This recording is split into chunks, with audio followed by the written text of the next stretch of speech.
এই মন্দিরেই ভগবান শ্রীকৃষ্ণের ভোগে পোড়া রুটি দেয়া হয়। বর্ধমানের রাজা কীর্তিচন্দ্রের জননী ব্রজকুমারী দেবী 1739 খ্রিস্টাব্দে এই মন্দিরটি তৈরি করেন। মন্দিরটি পশ্চিমবঙ্গের 5টি 25 চূড়া মন্দিরের অন্যতম।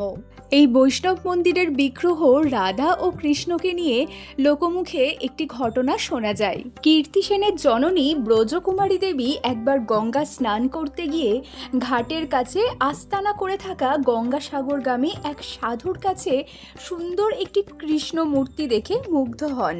তারপর সাধু তার ঝোলা থেকে ভিক্ষালব্ধ একটি পোড়া রুটি বের করে কৃষ্ণকে ভোগ দিতে গেলেই রানীমা সেই মূর্তিটি কেড়ে নিয়ে নেন। তারপর সাধুকে তিনি বললেন, তুমি লালজিকে দিনে একবার মাত্র খেতে দাও, তাও আবার ওই পোড়া রুটি? আমি জগন্নাথ দেবের মতন লালজিকেও দিনে 56 ভোগ দেব। কিন্তু সাধু তার প্রভুকে নিজের কাছেই রাখতে চায়। তারপর রানীমা তার রাধার সঙ্গে সাধুর কৃষ্ণমূর্তির বিবাহ দেওয়ার প্রস্তাব দিলে তৎক্ষণাৎ সাধু রাজি হয়ে যান। খুব ধুমধাম করে বিয়ে হলো রাধা ও কৃষ্ণের। এরপর সাধুর ফেরার পালা।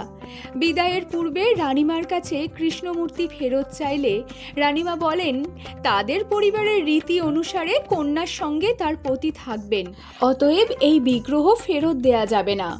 রাজপরিবারের কূট কৌশলের কাছে হার মেনে শূন্য হাতে সাধু ফিরে গেলেন।